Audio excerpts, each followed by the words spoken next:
el programa de Alianza para la Prosperidad es un programa que es bastante completo. Es un programa que trabaja con el tema de la seguridad económica, la seguridad ciudadana y el tema de gobernabilidad.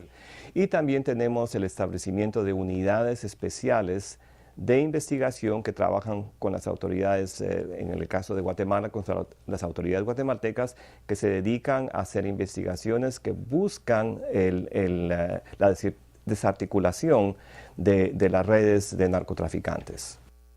Entidades especiales de investigación, cita Luis Arriaga. Esta es una entrevista, digamos, para ponerlo de esta forma, con fines ilustrativos. Es una entrevista de 2015 dada a distintos medios de comunicación. Regularmente el Departamento de Estado organiza estas ruedas de prensa virtuales donde regularmente se hacen por teléfono. Los periodistas mandan las preguntas y dan cerca de 1 hora, 2 horas para que un funcionario pueda dar una visión particular del gobierno norteamericano sobre un asunto.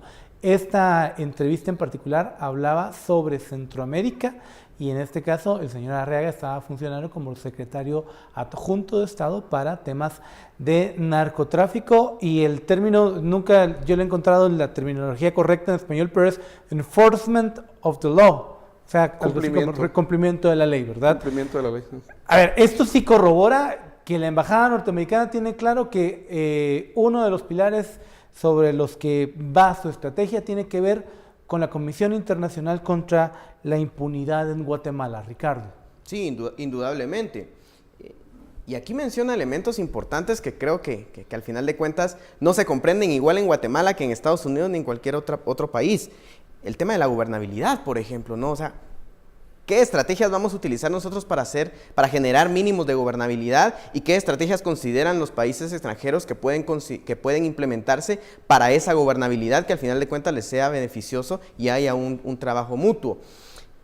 Indudablemente, el tema de la CICIG, insisto, si lo queremos ver así o de manera muy atrevida, es el eje transversal en todo esto. Una misma agenda, similares estrategias e intentar mantener actores en común. Insisto, si lo vemos siempre dentro del Triángulo Norte, en Guatemala la CICIG, en El Salvador la CICIES, en Honduras la MASIF. Todo ello dentro de un marco de débil gobernabilidad y alta corrupción. Entonces, parecerá interesante, pero al mismo tiempo es de definir o es de comprender cómo se va a implementar esas estrategias y cuál va a ser la visión ahora de la CICIG, que me parece que tampoco va a variar significativamente, al contrario, creo que de pronto podrá tomar más fuerza si el embajador Arriaga, o si el posible embajador Arriaga, pues llega con una actitud, creo yo, más diplomática, con mayor legitimidad, eso es importante, y con mayor alcance a los actores nacionales con el apoyo internacional. Sí, pero también vos tenías información, Estardo, de que vienen programas norteamericanos también para revisar él lo menciona y yo creo que ya los han adelantado en términos de la preparación. Por ejemplo, que ahora está recibiendo la PNC y instituciones de seguridad e inteligencia en Guatemala que están recibiendo preparación, de hecho, por agentes colombianos, ¿verdad? Ojo que digamos, ese plan como para la prosperidad, si uno lo ve y lo compara y lo revisa bien, es muy parecido al Plan Colombia, ¿verdad? Solo que... menos militar. Pero eso sí podría ser, eso sí podría ser lo que decías, un reforzamiento de este plan para la prosperidad. Diferente porque no tienen frontera, digamos, NAFTA-CAFTA en Colombia. Nosotros sí tenemos esa frontera.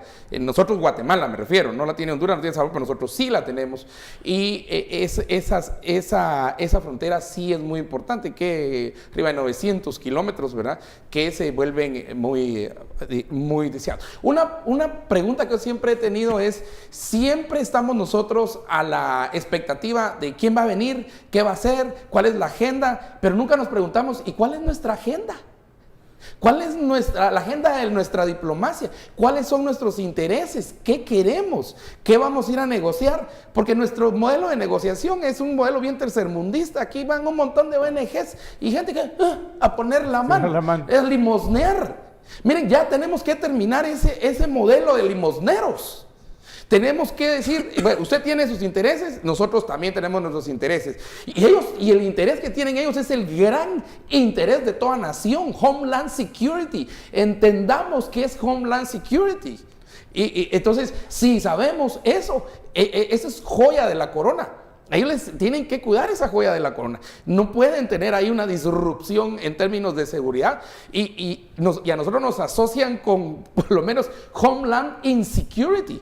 Entonces, digamos, ¿qué podemos hacer juntos? No, mire, esto es de ganar, ganar. Es cómo vamos a negociar nosotros. No es si siempre nos preocupa si va a venir y si es gringo, si no es gringo, si es next, si no es next, que no sé qué, que si el plan de no sé quién. No, es el nuestro. ¿Dónde está el liderazgo de Jimmy Morales? ¿Dónde está el liderazgo aquí del Ministerio de Relaciones Exteriores? A ver, el canciller Morales, ¿dónde está esa agenda que tendría que ser avanzada por parte nuestra, por parte de la embajada o los representantes en ONU, o los representantes en OEA, o los representantes que tenemos en Estados Unidos y en México y en Canadá, porque estas van a ser, son agendas conjuntas? Entonces, ¿dónde están nuestros intereses? En política no es eso de que, ay, la hermandad, esas son pajas.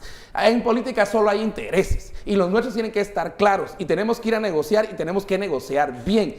Vamos a ir a negociar bien, vamos a negociar bien, porque si no, otra vez llegan las ONGs, todos llevamos estilo ONGs ahí.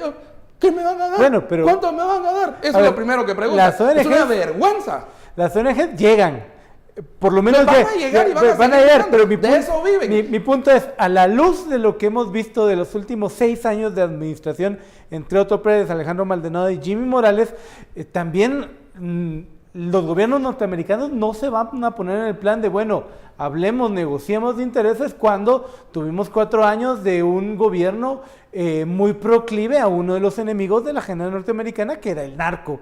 Y después tenemos una administración que ya nos demostró su torpeza en manejo diplomático, con estas movidas de Marvin Mérida, que este asunto del cabildeo, que si lo paga el Congreso. Pero ¿sabes por qué pasa todo eso? Porque tenemos un liderazgo equivocado.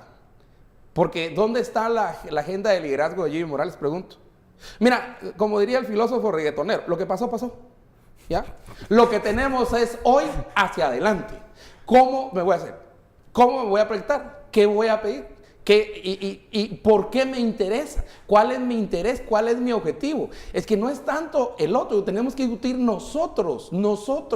¿Y qué es lo que queremos? Miren, tenemos que llegar a negociar. ¿No? Es que aquí llegamos todavía con esa diplomacia lírica de la poesía y la hermandad entre naciones. ¡Pajas! Esto es bold diplomacy. Bold diplomacy. Tenemos que entender al otro para poder entonces nosotros llegar. Nosotros no podemos llegar otra vez a limosnear. Es una vergüenza llegar a limosnear. Y usted, televidente que nos está viendo y los que nos están viendo en Estados Unidos, debemos reclamar cada vez que a poner la mano.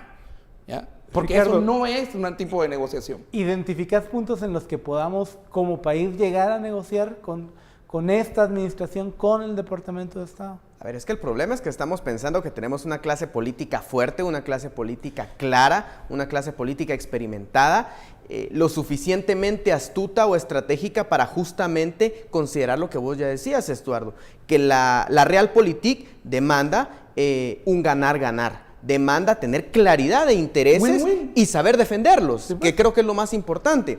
Yo todavía dejaría en tela de dudas si la clase política guatemalteca tiene la claridad de sus intereses, y todavía me atrevería a decir que no ha sabido defenderlos. El problema es justamente que nos estamos enfrentando a una nueva transición, si lo queremos ver así, con una clase política sin capacidad de acción, sin capacidad de liderazgo. La pregunta que vos hacías, Estuardo, ¿de dónde está el liderazgo de Jimmy Morales? ¿Dónde está el liderazgo del, si quieren pongámoslo en otros términos, del Ejecutivo, Legislativo y Judicial?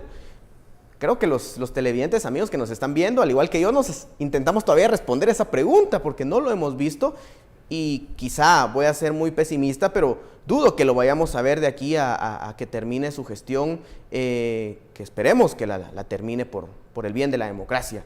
Entonces, la cuestión es justamente esa, ¿no? Ante una clase política débil, ¿cómo vamos a encontrar puntos en común más allá de gobierno abierto, más allá de combate a la corrupción, que son importantes, ojo, no quiero decir que no lo son, pero vienen a ser el núcleo de un conjunto, o que es el núcleo que va a rodear estrategias adicionales, que ahí es donde comienza la capacidad o donde se evidencia la capacidad de acción.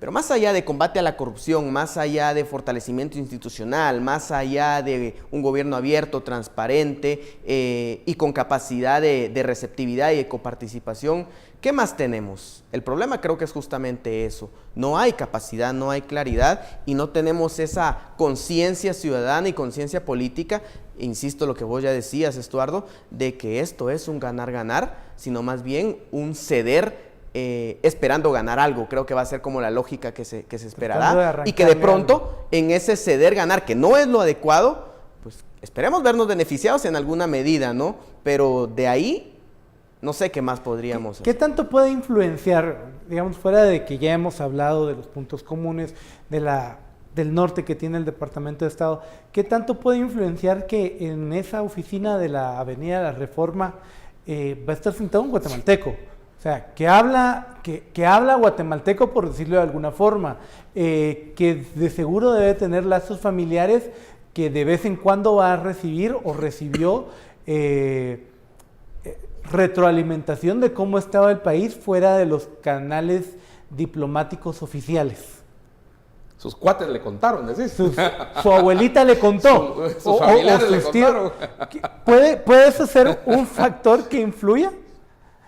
Y voy a agregar un extra. Cuando en México designaron un embajador de México-americano, se hizo el chiste muchas veces de que lo habían deportado.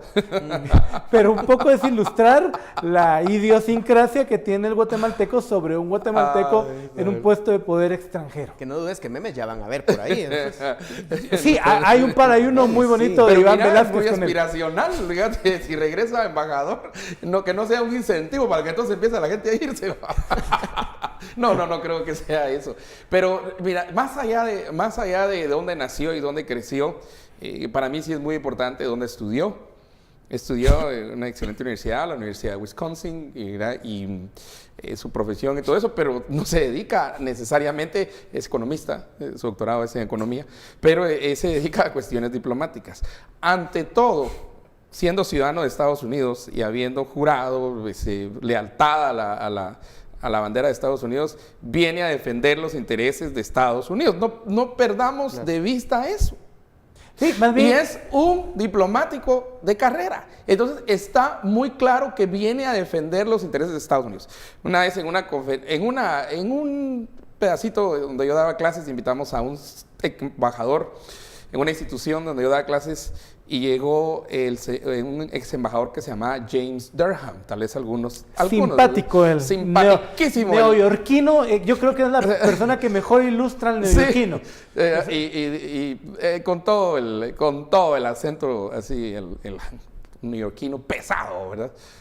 Dijo, señores, buenos días. Mi nombre es James Durham, soy el embajador de Estados Unidos y estoy aquí para proteger los intereses de Estados Unidos. Bien puedo decir, buenas tardes, muchas gracias, e irse, que ese era el discurso. Entonces, cuando no entendemos esto, es que otra vez nos vamos a esa diplomacia lírica. ¿Sabes que sí, que la hermandad de las naciones, que no sé qué? O la que planteaba Ricardo, la del chiripazo, a ver qué me sale. Que ojo, sí. Porque por ahí se fue en un reciente comunicado del Ministerio de Relaciones Exteriores, sí, diciendo que el gobierno de Guatemala y Estados Unidos comparten los mismos valores, comparten los mismos principios y están enfocados en acciones similares, ¿no? Un tanto lo romanticón de la diplomacia, olvidando la realpolitik tan importante y tan necesaria. Y la estrategia de Estados Unidos, que es bold diplomacy, que es bold, fuerte. Bold es un tipo de letra así grandote, así remarcado. Tiene otras traducciones un poco más fuertes. Pero me gustaría decirlo, me gustaría explicarlo como pero lo vamos a ir a un corte comercial. Disculpen, televidentes, no puedo decirlo como digo en la radio, ¿verdad? Vamos a ir a un corte comercial, acompañados en la conversación con el hashtag SF Nuevo Embajador aquí en Sin Filtro.